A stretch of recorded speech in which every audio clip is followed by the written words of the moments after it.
Would you take a night shift at a hospital if you knew some rooms remained occupied, even when empty? Tonight you won't just hear horror stories.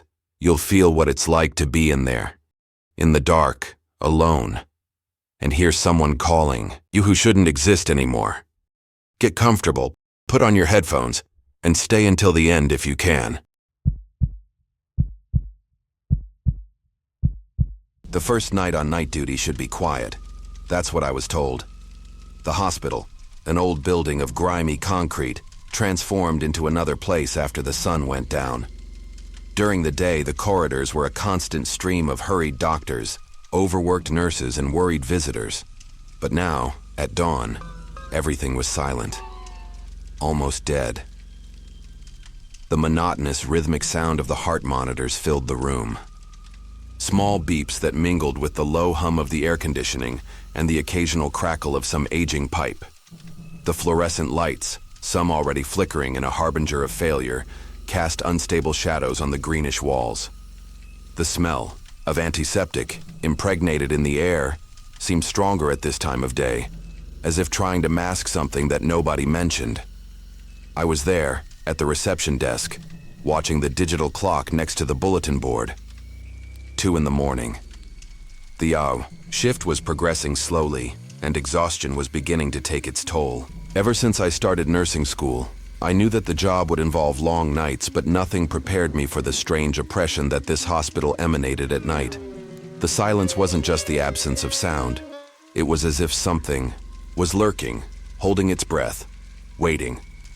The other nurses were busy going about their business, and I, a newcomer, had been assigned to basic rounds. Every half hour, I was supposed to check patients' vital signs, adjust IVs, write down observations. But the truth was that I just walked between the rooms, trying to ignore the growing feeling that something was wrong. Every now and then, a movement in the corner of my vision would make me turn my head, only to find empty corridors. The uneven lighting created little tricks with my eyes, or so I forced myself to believe. That's when I heard the first sound that really woke me up. An insistent beep, a heart monitor alarm. Nothing unusual, I thought. It happens all the time. But when I looked at the ward control panel, I felt an icy chill run up my spine. The alert was coming from room 404. I knew there was no patient there. The intermittent sound of the heart monitor pierced the silence of the hospital like an urgent alert. A high-pitched, continuous beep, an electronic call that made my stomach turn. I looked at the display on the control panel and saw the numbers flashing red. Room 404. My first thought was practical. Some error in the system, some fault in the equipment's wiring.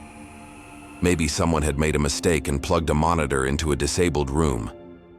I kept my breathing under control and slid my finger across the control tablet, accessing the list of occupied beds. Room 404 was not listed as an inpatient. It simply didn't exist in the system. The discomfort intensified. Something was wrong. Perhaps a patient had been transferred without registration. Perhaps someone had entered an incorrect number when setting up a monitor. My heart raced a little as I searched for the previous shift's report. The digital spreadsheet showed the list of occupied rooms on the ward. 402, 403, 405, 404 was missing. I scrolled down trying to find any notes or observations. That's when I found a detail that made my fingers tremble on the tablet. Bed deactivated. Reason: patient died. A chill ran down my spine like an involuntary shiver. It didn't make sense. The hospital constantly had unoccupied beds, but rarely was a room deactivated in this way. If no one was supposed to be in 404, why was the monitor beeping? I looked out into the corridor. The light from the sign above the door indicated that the room was there, firm, solid, with its numbering intact. Why then did it seem absent? The electronic alarms continued to sound, insistent, as if demanding my attention. None of the other nurses seemed to have noticed. The hospital, with its flickering shadows and smell of antiseptic, remained indifferent to the fact that something impossible was happening. I swallowed. If there was a problem, I had to solve it. That was my job. But every instinct inside me told me that I shouldn't open that door. With every step towards room 404, my body felt heavier. The hospital, so familiar, now gave me the feeling of unfamiliar territory. The linoleum floor reflected the wavering glow of the fluorescent lights, and the air seemed denser, charged with something invisible, as if the environment itself was holding its breath. The insistent beep of the heart monitor guided me like an inevitable call. It sounded loud, louder than it should have, filling the corridor in an almost suffocating way. The sound didn't just sound like a technical failure alarm. It was rhythmic, constant, as if it were accompanying a real beat. When I reached the door, I hesitated. The number 404 was engraved on a slightly worn metal plaque, but there was nothing there to indicate that the room was any different from any other in the ward. So why did I feel like I was about to cross an invisible threshold? My hand wrapped around the cold doorknob, and a shiver ran down my spine as I turned it. The door opened with a low creak, scratching the silence of the hospital like a sharp blade. The room was dark, but the heart monitor blinked in the corner, casting greenish reflections on the white walls. My eyes raced around the room, each detail sticking in my mind in an unsettling way. The bed was empty. There were no mismatched blankets, no crumpled pillows, no evidence that anyone had been there.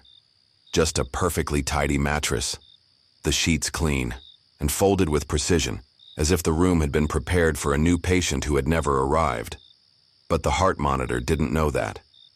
The display showed a pulsating trace, as if it were picking up the heartbeat of someone invisible. The numbers fluctuated, 72 BPM, a normal, stable rhythm, as if a patient were lying there, breathing, living. My mind struggled to find a rational explanation. A problem with the system? A configuration error? But nothing could justify that persistent sound, that monitor responding to a non-existent body. I swallowed and approached slowly, feeling a strange chill in the room. The air was different in there, slightly colder than in the corridor, carrying a faint smell of disinfectant mixed with something indefinable. An old, stagnant smell, like a room that had been closed up for too long. I reached out to touch the button on the monitor to silence it, when something made me stop at the same moment. The mattress. For a moment, I was sure I saw the fabric sink slightly, as if someone had just moved on it. The air in room 404 was different. Not just colder, but heavier, as if something invisible filled the space, pressing against my skin. The smell of disinfectant was strong, more intense than in the other rooms in the wing, but there was something else. A subtle metallic smell, like rusty iron, mixed with the sterile air. I swallowed. The mattress had sunk. The movement was subtle, almost imperceptible, but I saw it. It was as if someone was lying there, changing position slightly. I blinked a few times, trying to rationalize it. The air conditioning, perhaps? A slight shift in the fabric? But the way the crease formed on the sheet made me doubt these explanations. The heart monitor continued to beep. The green line on the display went up and down in perfect rhythm, as if an invisible heart was still beating in that abandoned room. 72 BPM. A steady, almost human pulse. My breathing was short and my skin prickled involuntarily. I had to stop this. I had to cut out any possibility of technical error. I approached the equipment, feeling the cold rise around me. The screen flashed, with real-time measurements. A ghost with vital signs. With trembling fingers, I pressed the off button. The display flashed, and the sound ceased. Silence filled the room, thick and uncomfortable. I let out a breath, relieved. Then the beep came again. The noise cut through the air like a razor. The display lit up by itself, and the heart line reappeared, tracing slow, steady beats. 72 BPM. Shiver ran up the back of my neck, causing every muscle in my body to contract. My stomach churned, and the chill in the room intensified. The metallic smell seemed stronger now, as if it were impregnated in the sheets, the walls, and the floor. Tried to convince myself that it was a fault in the equipment, some short circuit, an electronic error. But then I noticed something that made the blood run cold in my veins. The line on the monitor fluctuated. The heart rate increased. It was as if something was reacting to my presence. I left room 404 feeling the weight of that cold air still clinging to my skin. The heart monitor continued to beep softly behind me, ignoring my attempt to turn it off. My heart rate was still fluctuating. In the corridor, the normal sounds of the hospital seemed to bring me back to reality. The distant creak of a medication trolley, the murmur of hushed conversations at the ward reception, the rhythmic beeping of machines working properly. But inside, I still felt that strange tightness in my chest. This wasn't normal. The only thing that made sense was to ask someone with more experience. I looked for Marlon, one of the veteran nurses on the night shift. He had worked there for years, and if anyone knew anything about that room, it would be him. I found him in the staff scullery, drinking coffee strong enough to mask his early morning tiredness. As soon as I approached, he looked up, assessing my expression. "You look pale, newbie. First night catching up with you?" He joked, but his tone lacked the genuine humor of someone who wanted to strike up a conversation. "Room 404, I said, bluntly. "The heart monitor is beeping like there's someone there, but the system has no patient registered." I turned it off, and it turned itself on. Marlon stopped stirring his coffee. The silence that followed was more uncomfortable than any immediate response. He looked at me for a moment, as if deciding something, and then shook his head slowly. "Don't mess with it. Just ignore it." The way he said it gave me a deep chill. Worse than the cold in the room, there was something in that tone, something definitive. But who was the patient in that room? I insisted. Marlon sighed and took a long sip of his coffee, as if trying to erase a bitter taste from his mouth. "That was before your time here, kid. All I know is that nobody touches 404. If the monitor is on, leave it on. If it beeps, ignore it. That's how things work." That didn't make sense. A hospital can't just ignore working equipment for no reason. Something was being omitted. My chest tightened with the uncomfortable feeling that I had crossed an invisible boundary, as if, by asking, I had drawn attention to myself. Marlon's answer kept hammering away in my head as I walked back to the nurse's station. He knew something. Everyone there knew. And I, as a clueless newbie, was poking at a wound that no one wanted to open, but I couldn't just ignore it. The heart monitor turning on by itself, the invisible pulse, the strange chill in the room. It all made me uneasy. What if it wasn't? Just a glitch in the system? I sat down in front of the hospital computer, determined to find some explanation. But as I expected, there were no digital records about room 404. No recent admissions, no medical notes, nothing. As if that bed had never been used, I needed to dig deeper. I got up and went to the small physical archive in the corner of the room, a metal cabinet where we still kept old records. I began to rummage through the ward's records, running my fingers. Along yellowed sheets, the smell of old paper mixed with disinfectant in the air. And then I found the name, Edgar Moreau. My chest tightened when I saw the date in the top corner of the file, 7 years dead. The chart detailed his hospitalization. The patient arrived with symptoms of heart failure, responding well to treatment, until he suddenly suffered a cardiac arrest. What made me hold my breath, however, was the report at the bottom of the document. After death was confirmed at 03:12, cardiac monitor continued recording activity for another 4 hours.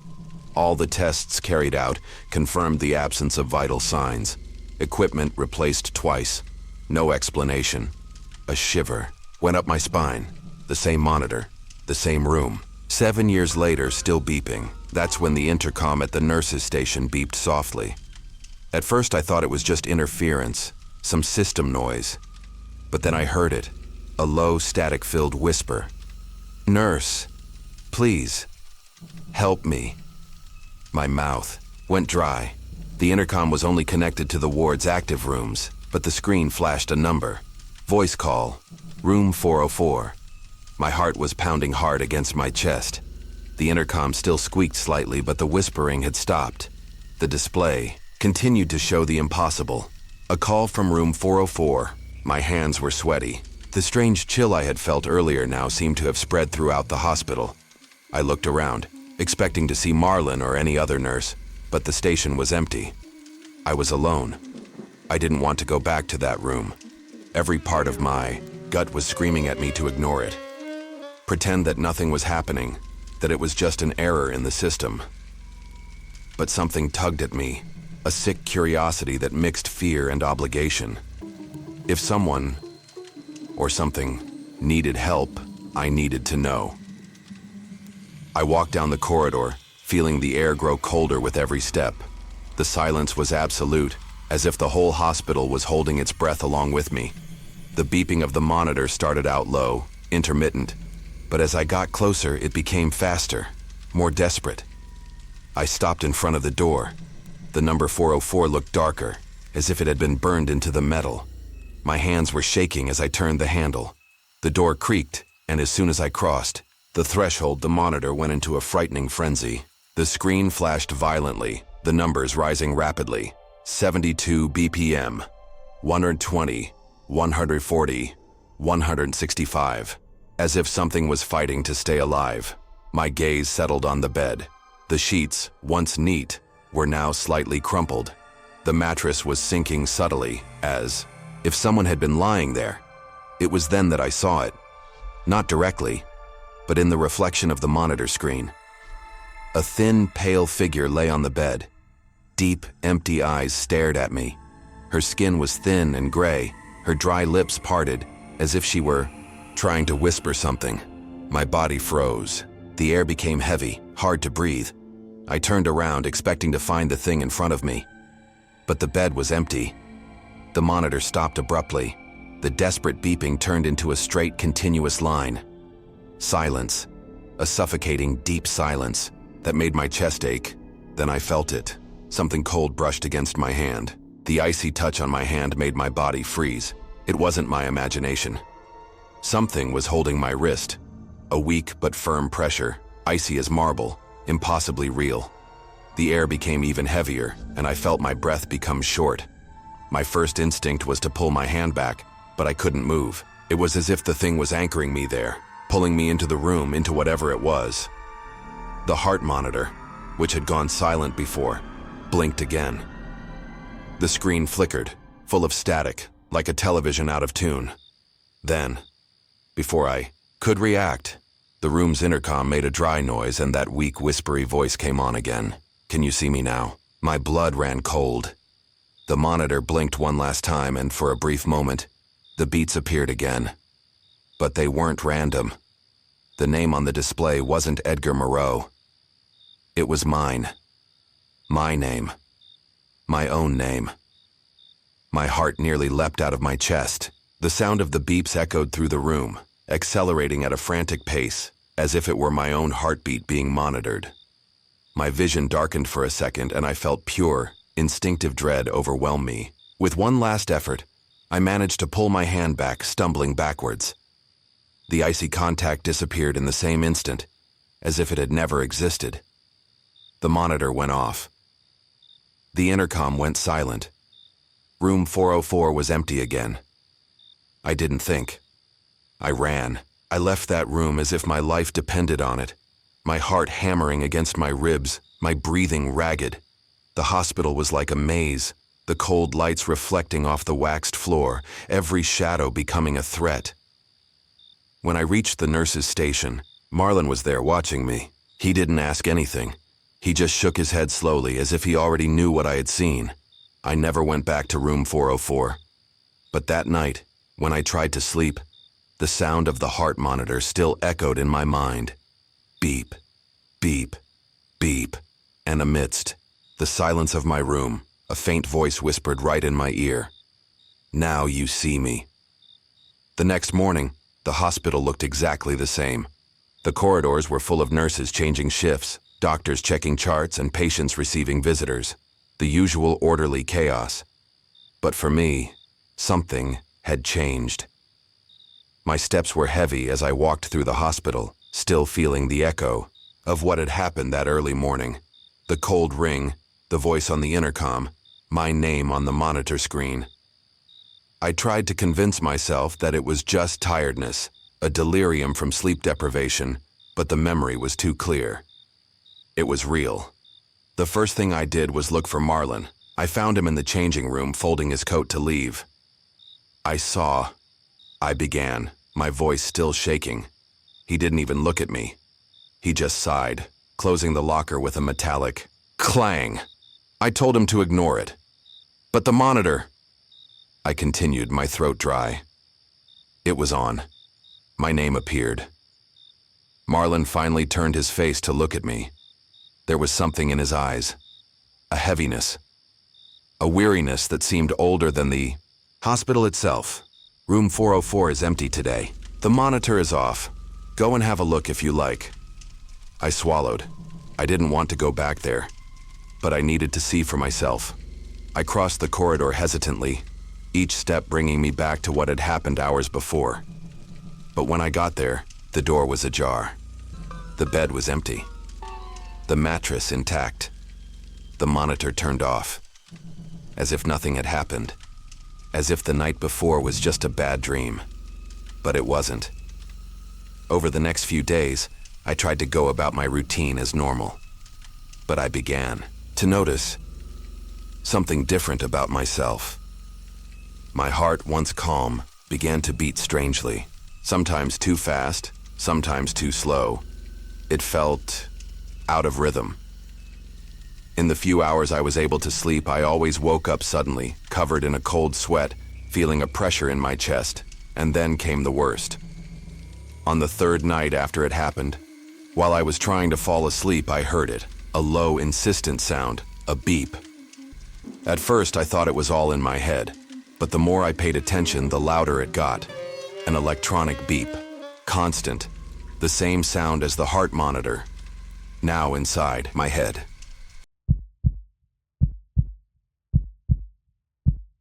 The night shift at a remote psychiatric clinic wasn't exactly a dream job, but I needed it.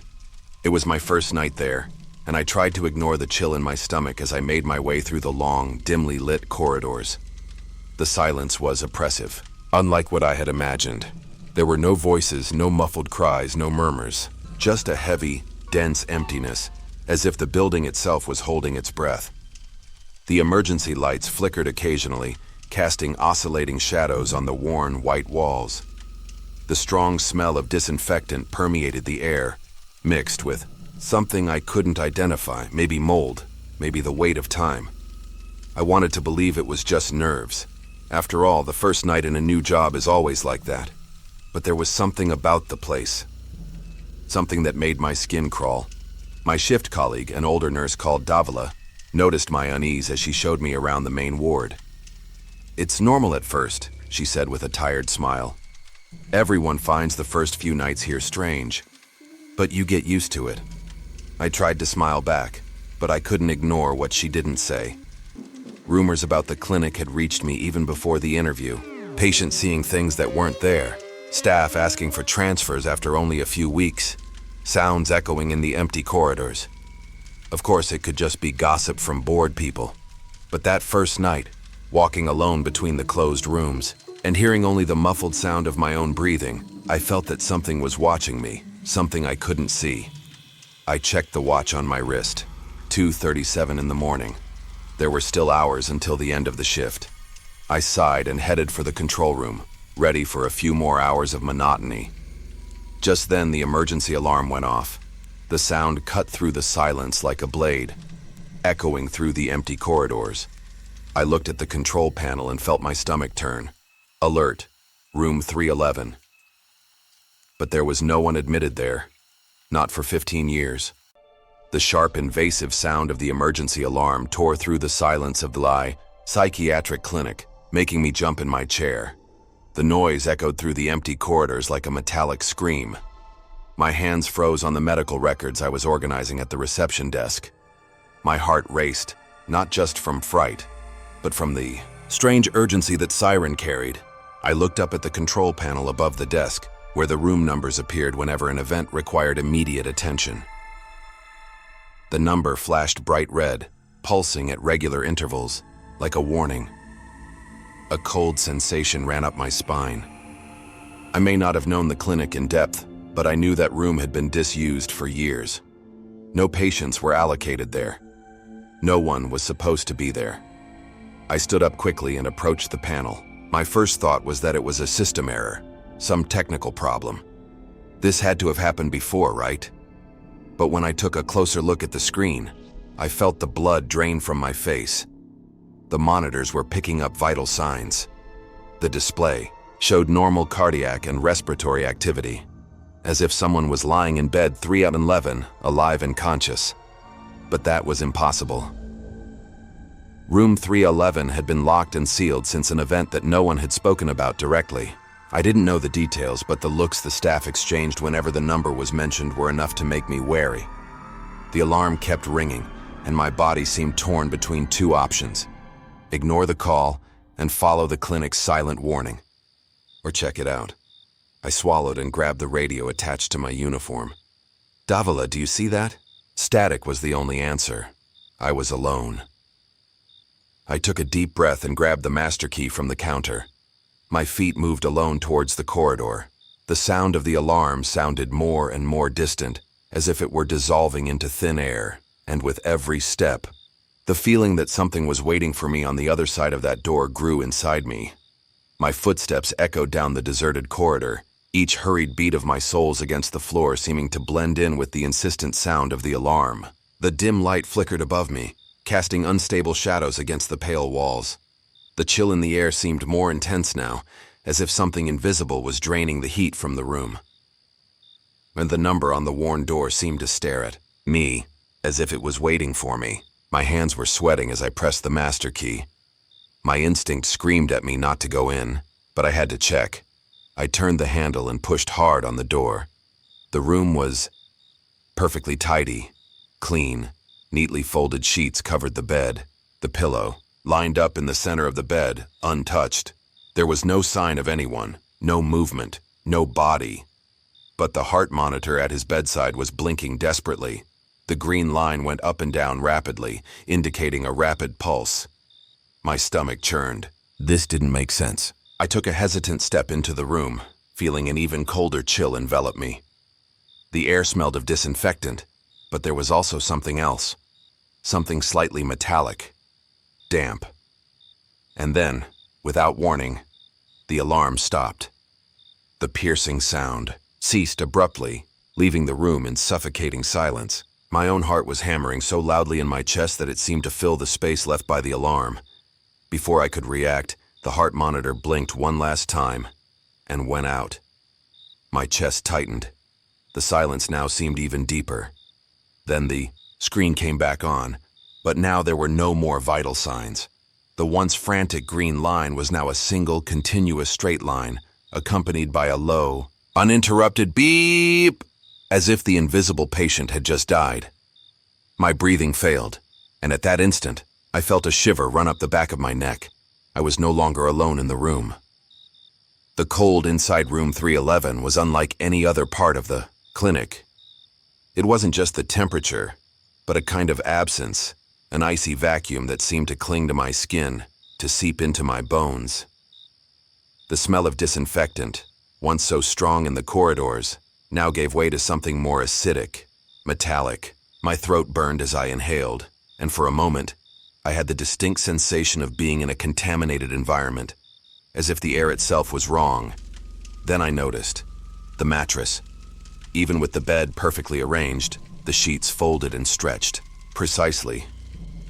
There was a slight sink in the center of the mattress, as if someone had been sitting there. Panic began to creep up my spine. My hands clenched involuntarily, my body stiffening. This couldn't be happening. And then I heard it. Breathing. Low, soft. But it wasn't mine. The air became even heavier. My eyes scanned every corner of the room, trying to find something to justify it. Nothing. No physical presence. But I could feel it. There was something there with me. My attention was drawn to the wall next to the bed. At first I thought it was just dirt, a remnant of the time the room had been locked. But as I got closer, I realized it wasn't dirt. It was letters. Faint, hastily scrawled as if someone had pressed a pencil hard against the worn plaster. My heart raced as I read, "I am here. The ink looked old, faded by time. But something about it bothered me deeply. The mark still looked fresh, as if someone had just written. I moved away instinctively, and at that very moment, the mattress sank a little further. An invisible weight, something moving. My chest tightened and my vision blurred with sheer terror, and then the door behind me closed on its own. The thud of the door closing on its own echoed through the room, sending my heart racing through my chest. My breathing was short, and my hands trembled slightly as I clutched the clipboard to my body. The cold in the room seemed more intense, almost biting, and that metallic smell continued to permeate the air, burning my throat. I had to get out of there. I approached the door and turned the handle, hoping it was just a draft, a flaw in the building's old structure. But the handle didn't budge. The door was locked. I swallowed and tried again, now harder, feeling the skin on my neck crawl as the silence around me seemed to grow, as if something was waiting. A restrained sob escaped my throat. I needed to stay calm. I ran to the table in the corner of the room, where an old terminal was still connected to the clinic system. My trembling fingers slid across the keyboard, opening the records for room 311. The file was there, the last registered patient. Name, Eduardo R. Prado. Admission, 15 years ago. Condition, paranoid schizophrenia. Constant reports of hallucinations. I continued reading, feeling my stomach turn with each new line. The medical records described Eduardo as a man tormented by something no one else could see. He spent whole nights awake, repeating to the nurses that someone was watching him from the corner of his room. But that wasn't all. He said that this presence wanted him to stay. The report ended abruptly, as if the last notes had been made in a hurry. Patient found dead at 03:12 in the morning. Apparent cause, suicide. My stomach churned as I read the detailed description. The body was found on the stretcher, eyes wide and mouth frozen in a mute scream. No farewell letter. No explanation. I turned away from the screen, trying to control the wave of dread that surged through my body. It was then that I noticed the reflection on the computer screen, a shadow in the corner of the room. The same corner where Eduardo said he was being watched. I turned around abruptly, but there was nothing there, at least nothing that I could see. My hands were shaking as I stared at the empty corner of the room. I knew I had seen something in the reflection of the monitor. The feeling that someone was watching me from there was strong enough to make me feel a real weight on my chest, as if the very air was against me. My priority now was to get out. I couldn't stay there. I went to the door and turned the knob hard. Nothing. Locked. Panic began to seep under my skin, throbbing along with the blood hammering in my ears. I tried again, using the weight of my body, pushing and pulling hard, but the door wouldn't budge an inch. I pressed the radio button on my uniform, my voice shaking as I called out, "Davila, can you hear me?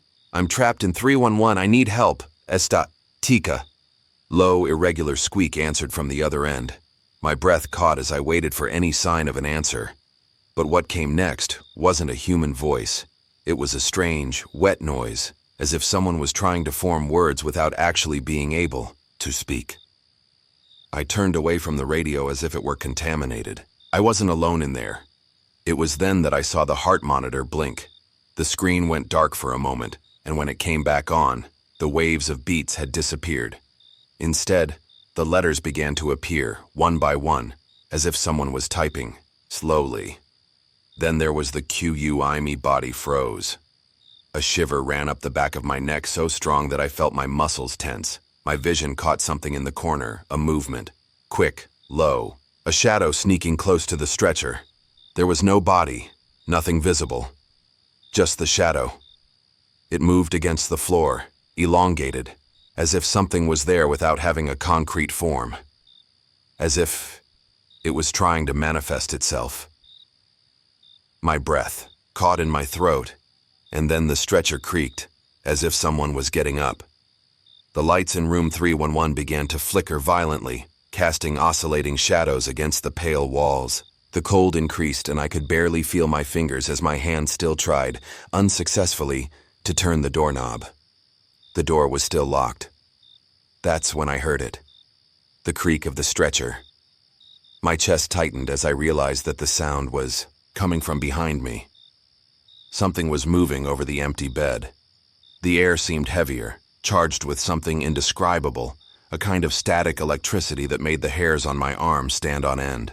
Every instinct inside me screamed at me not to turn around, but then I saw it. In the glass of the door, my reflection. For a moment, I thought it was just fear playing tricks on me, but something was wrong. My eyes weren't blinking. My expression, in the reflection, was empty, inert, as if it wasn't mine. My mouth was slightly ajar, but my chest didn't rise or fall with my breathing. I held my breath, unable to understand what I was seeing. And then, an icy whisper echoed behind me. "Can you see me now?" The voice was low, slurred, like a thread of wind laden with ice, but close, too close. Panic exploded inside me. I spun around in reflex, my heart beating so hard it hurt. The room was empty, but the chill that ran down the back of my neck made my body shudder. It was a clear, vivid sensation, impossible to ignore. Cold fingers brushed the skin on the back of my neck. My throat closed up. My body froze. I couldn't see, but someone was there. The light flickered one last time. The heart monitor emitted a distorted sound, and then everything went out. The silence. After the darkness was deafening, I didn't know if I was still breathing. My body was frozen, still feeling the icy touch that had brushed the back of my neck seconds before. I wanted to run. I wanted to scream. I wanted anything to get me out of there, but fear was like an anchor, holding me in place. Then the door opened by itself. The latch turned slowly, and the handle came down with a dry click. The door creaked open, revealing the dark corridor beyond. The warm air from the clinic invaded the room, clashing against the abnormal cold that still hung inside. The heart monitor switched off abruptly. The lights flickered back on, and suddenly everything seemed normal, but I knew it wasn't. My legs finally obeyed, and I dragged myself out, my heart beating so hard that it seemed about to burst out of my chest. I didn't look back. I ran down the corridor, feeling the overwhelming sensation that something was following me, watching my every step. I only stopped when I reached the security room. My fingers were shaking as I typed in the system password to access the camera recordings. I needed to see it. I needed to prove to myself that I hadn't gone mad. The footage loaded. The video showed exactly what I remembered, and at the same time it didn't. There I was, alone, entering room 311. No sign of any other presence. But then the gurney moved on its own. A shiver ran down my spine as I saw the sheets wrinkle, as if someone were lying there, invisible to my eyes. My figure in the recording hesitated, looked around, touched the door. The video continued. The exact moment I tried to leave, and then I saw it. In the dark corner of the room where Eduardo said he was being watched, the shadow moved. It stretched, as if something invisible was trying to reach me. My fingers gripped the mouse tightly. The shadow seemed to take shape for a moment. A long silhouette, something wrong, distorted. But the next second, the screen froze, and the system deleted the file itself. The next morning, my body still felt heavy, as if whatever had touched me in room 311 had left an invisible mark on me. The tiredness was immense, but what really consumed me was worry. I had to tell someone. I waited until the morning shift arrived and went straight to the supervisor. I explained everything. The alarm going off for no reason, the door locking itself, the monitor recording the vital signs of a patient who no longer existed. She looked at me with a blank expression, then let out a long, disbelieving sigh. "You must have made a mistake. Room 311 has been disused for years. I saw it with my own eyes," I insisted. She frowned and turned the computer monitor towards me. "There are no medical records in the system, no patients registered in that room." My blood ran cold. Eduardo R. Prado's file had disappeared. I opened my mouth to argue, but stopped. I knew it was no use. There was no longer any evidence of what had happened. The clinic's system had simply erased everything, as if it had never existed. I swallowed my fear and went back to the ward, feeling that any attempt to explain what had happened would only make me look insane. But deep down, I knew. It was real. When evening came, I went to reception to pick up my shift. I didn't want to, but I needed to see room 311 again. The corridor was quiet, the cold not as intense as the night before, but something stopped me in my tracks. A beep. Low, constant, echoing through the empty corridors. The heart monitor in room 311 had turned itself on. Before I could react, I heard the sound of footsteps behind me. It was the clinic's security guard, a tall, robust man who just smiled when he saw me standing there, paralyzed. This happens from time to time. What? My voice came out almost in a whisper. He walked past me as if it were commonplace. The monitor turning itself on. He paused for a second, looking at the door. But never go near the bed, or it might notice you. My breathing was labored. At the back of the room, the mattress of the bed sank slightly, as if something was there, waiting.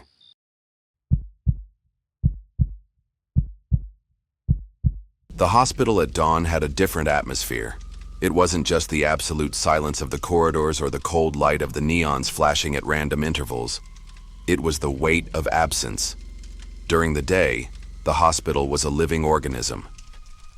Doctors running around, nurses chatting in the corridors, the incessant sound of heart monitors and alarms going off on different floors. But at night, it was as if all this evaporated, as if the whole building was breathing slowly, erratically, expectantly.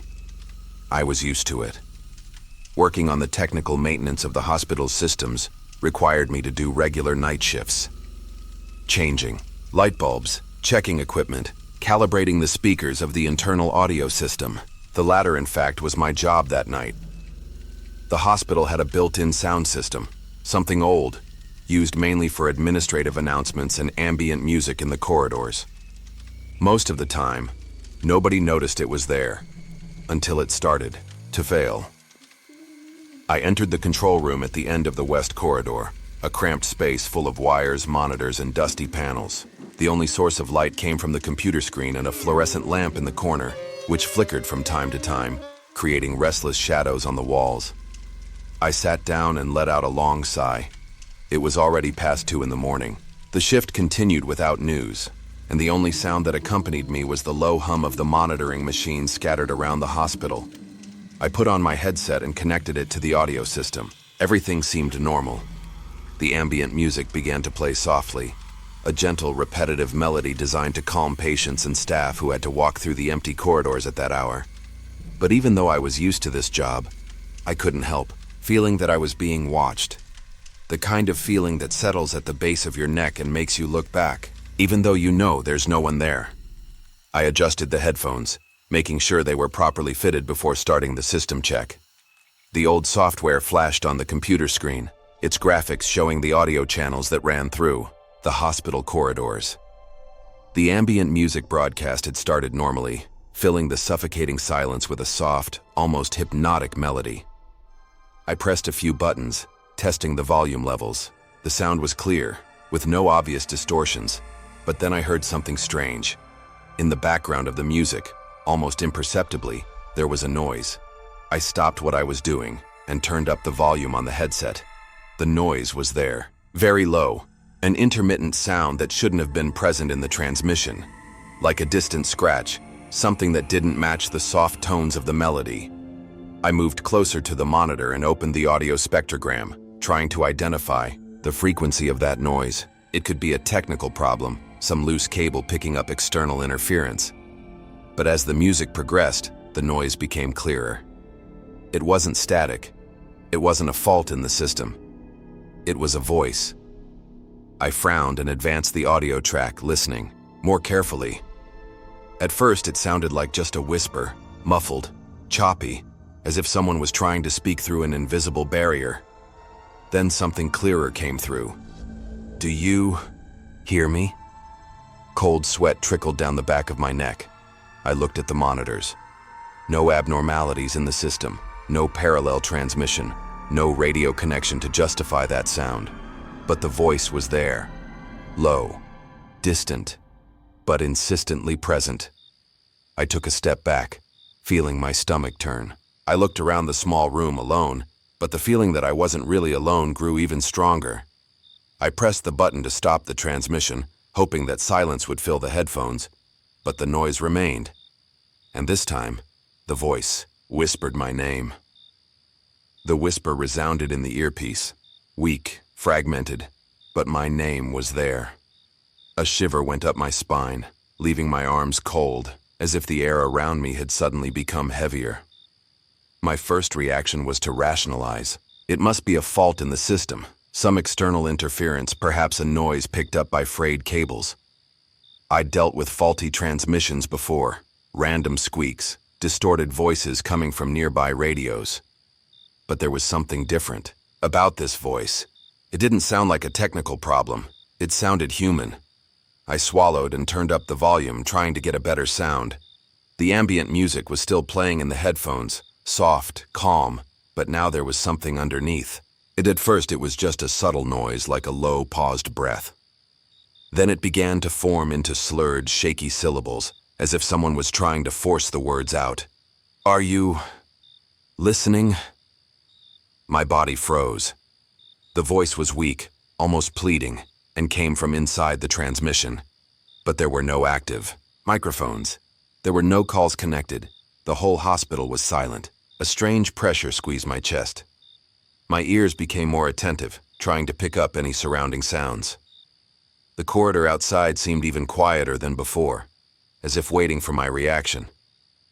My hand hesitated over the keyboard. Part of me wanted to turn everything off, rip off the headphones and leave the room. But another part, a part I hated to admit existed, needed to hear more. With trembling fingers, I adjusted the audio frequency, trying to eliminate the music and focus. Only on the interference. For a second, the noise became clearer, and then the voice whispered again, "Help me." It was at that moment that the blood ran cold inside me, because the call was coming from inside the room I was in. The whisper continued, low, fragile, anguished. "Please, help me." The voice was faint, as if it were being filtered through, an invisible barrier, oscillating between clarity and static. But now, there was no longer any doubt. She was speaking directly to me. My breathing became short. My fingers gripped the arms of the chair, the faux leather creaking under the pressure. The room seemed smaller, as if the walls were slowly closing in. The headset pressed against my head, and for an instant, I had the absurd feeling that something on the other side knew I was listening. I tried to rationalize it. Interference. A problem with the system, but the truth was that no system should pick up something like that. I swallowed and hesitantly put my hand up to the microphone built into the headset. My instinct screamed at me not to answer, but something, perhaps fear, perhaps curiosity, made me open my mouth. "Who's there?" The silence stretched on. Then the static crackled in the earpiece, and the voice came back. "It's cold. Very cold. I can't get out." A shiver ran down my spine. My eyes jumped to the computer screen, scanning the surveillance monitors. The hospital cameras showed only empty corridors, deserted waiting rooms, silent wards. I was alone, but I wasn't. Your whisper came again, this time closer. The buzzing of the earpiece intensified. A dry hiss took over the audio, like a distant echo. And then I heard something inside the room, behind me. My whole body froze, my breath caught in my throat, my muscles stiffened. The noise was slight, but impossible to ignore. A subtle scratching, like fingernails brushing against the surface of the door.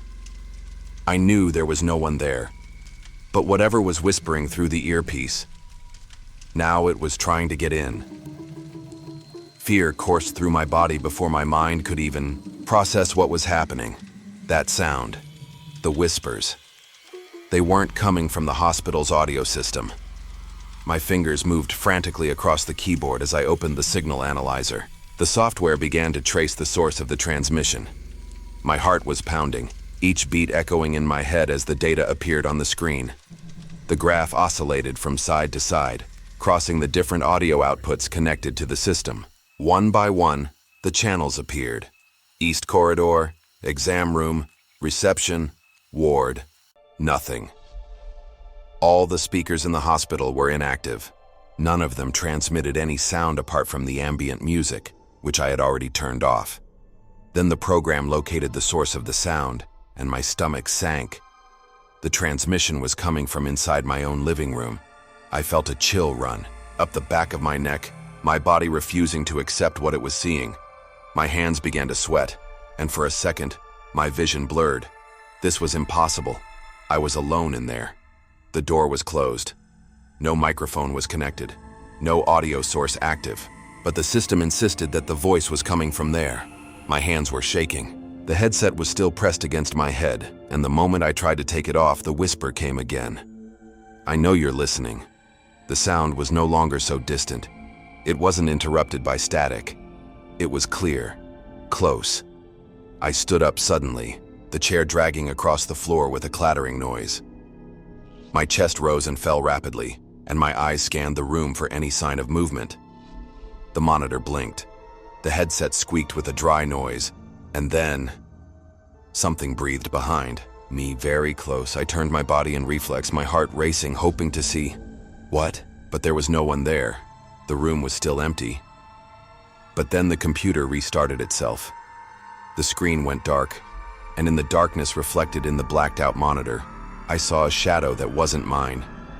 The air inside the room became denser, as if something invisible was sucking the oxygen out of my surroundings. Each breath seemed more difficult, as if my own body was resisting the idea of staying there. The monitor was still off, and in the darkness reflected on the screen, the shadow was there. It wasn't mine. I remained motionless, feeling cold sweat trickle down my temple, my muscles tensing with the instinct to survive. I was not alone. The headset emitted a low squeak, followed by shaky breathing. A wet, uneven sound as if someone was crying quietly, trying to contain their despair. "Please." The voice was brittle, laden with something genuinely human. This time, it didn't sound like a glitch in the system. It sounded like someone asking for real help. My eyes scanned the room for anything that might explain it. The equipment shelves were intact, the cables organized, the door still closed. Everything looked normal, but it wasn't. A shiver ran through my entire body when I noticed a subtle change in the environment. The shadow in the monitor's reflection moved, but nothing in the room really moved. I couldn't see it directly, but I knew there was something there. Something that wasn't using the normal rules of the space around me. My pulse was pounding in my ears. Instinct screamed at me to get out, run, open that door, and pretend this night never happened. But my legs wouldn't obey. The voice came again, closer. "It's so cold." My mouth went dry. The air seemed even heavier, as if something was getting closer. Then, out of the corner of my eye, I saw the reflection on the monitor blink. The shadow was now behind me. I felt a chill run up my spine.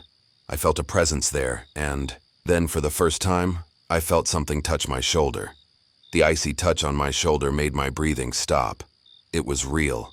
An icy, almost spectral sensation, pressing lightly on the fabric of my shirt. My whole body shivered, every nerve screaming at me to move, to run, to get out of there as quickly as possible. My fingers trembled as I tried to rip off the headset, but before I could, the voice said something different, something impossible.